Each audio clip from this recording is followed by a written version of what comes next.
भगवान श्री कृष्ण का जीवन केवल एक धार्मिक कथा नहीं है, बल्कि एक गहराई से भरी प्रेरणादायक यात्रा है। उनका जन्म, कर्म, नीति, प्रेम, युद्ध और मृत्यु, हर चरण में जीवन के गूढ़ रहस्य छिपे हैं।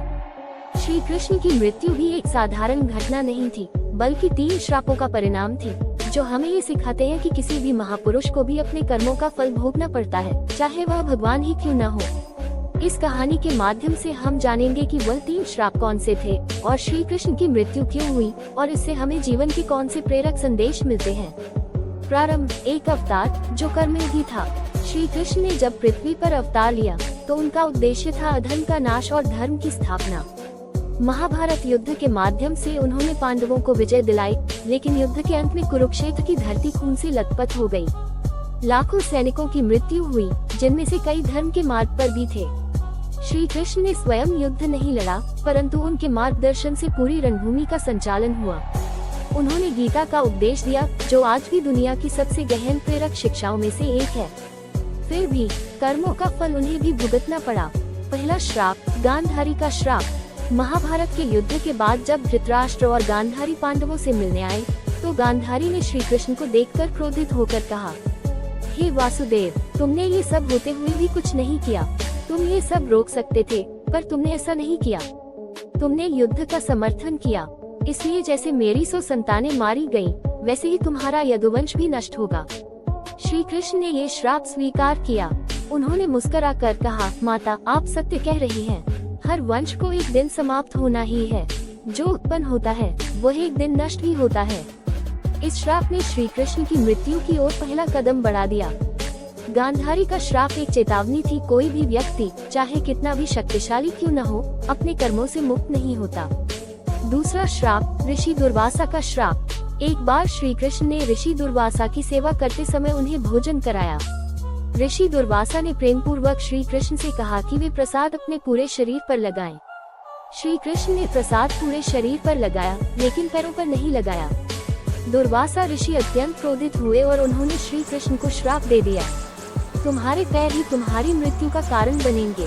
ये श्राप आगे चलकर उस समय सच हुआ, जब श्री कृष्ण जंगल में योग मुद्रा में विश्राम कर रहे थे और एक शिकारी ने उनके पैर को हिरण समझकर तीर चला दिया। इस घटना से हमें ये प्रेरणा मिलती है कि ईश्वर भी यदि लापरवाही या अभिमान कर दे तो परिणाम भुगतना ही पड़ता है। हर क्रिया का एक फल होता है और वह निश्चित होता है। तीसरा श्राप, ऋषियों का श्राप। समुद्र तट की घटना। महाभारत के युद्ध के कई वर्षों बाद श्री कृष्ण के पुत्र सांब और कुछ यदुवंशी युवकों ने एक दिन कुछ ऋषियों के साथ मजाक किया। उन्होंने सांब को महिला के वेश में कपड़ा पहनाकर ऋषियों से पूछा, मुने बताए यह महिला कब संतान को जन्म देगी। ऋषियों को जब यह अपमान महसूस हुआ तो उन्होंने श्राप दिया, यह बालक एक लोहे का मूसल गदा उत्पन्न करेगा, जो पूरे यदुवंश का नाश करेगा। कुछ ही दिनों बाद सांब के पेट से सचमुच लोहे का मूसल निकला। उसे रगड़कर महीन कर समुद्र में फेंक दिया गया, लेकिन समुद्र किनारे की घास ने उस लोहे को सोख लिया। वर्षों बाद एक दिन यदुवंशी आपस में मद्यपान करते हुए झगड़ पड़े और उसी घास से बनी धारदार छड़ों से एक दूसरे को मारने लगे। यदुवंश नष्ट हो गया। अंतिम समय, श्री कृष्ण की मृत्यु। एक दिन श्री कृष्ण वन में विश्राम कर रहे थे। उन्होंने योग मुद्रा में अपने शरीर को पृथ्वी में समर्पित कर दिया था। तभी एक शिकारी, जरा नामक व्यक्ति, जो एक वृद्ध योद्धा का अवतार था, ने उनके पैर को हिरण की आंख समझकर तीर चला दिया। जब वह पास आया और देखा कि उसने श्री कृष्ण को घायल कर दिया है, तो वह रोने लगा। श्री कृष्ण ने मुस्कुराते हुए उसे माफ कर दिया और कहा, ये वही तीर है जो मेरे कर्मों का फल है, तुम केवल माध्यम हो। श्री कृष्ण ने देह त्याग दी। उनके शरीर का अंत हुआ, लेकिन उनका ज्ञान, उनका कर्म और उनका संदेश आज भी जीवित है। इस कहानी से क्या सीख मिलती है? हर कर्म का फल निश्चित है, चाहे आप भगवान ही क्यों न हो। कर्म फल से बचना संभव नहीं। अच्छे कर्म हमें सफलता की ओर ले जाते हैं और बुरे कर्म परिणाम देते हैं। अभिमान विनाश की जड़ है। यदुवंशी शक्तिशाली हो गए थे और उसी घमंड में उनका विनाश हुआ। ये हमें सिखाता है कि विनम्रता ही स्थायित्व लाती है। मृत्यु भी जीवन का एक सत्य है। श्री कृष्ण की मृत्यु ये दर्शाती है कि शरीर नश्वर है, पर आत्मा और कर्म अमर है। इसलिए अपने जीवन को ऐसे जियो कि लोग तुम्हें कर्मों से याद रखें। माफ करना सर्वोच्च धर्म है। जब श्री कृष्ण ने अपने हत्यारे को भी माफ कर दिया, तो ये हमें सिखाता है कि बदले की भावना जीवन को नष्ट करती है, लेकिन क्षमा जीवन को अर्थ देती है।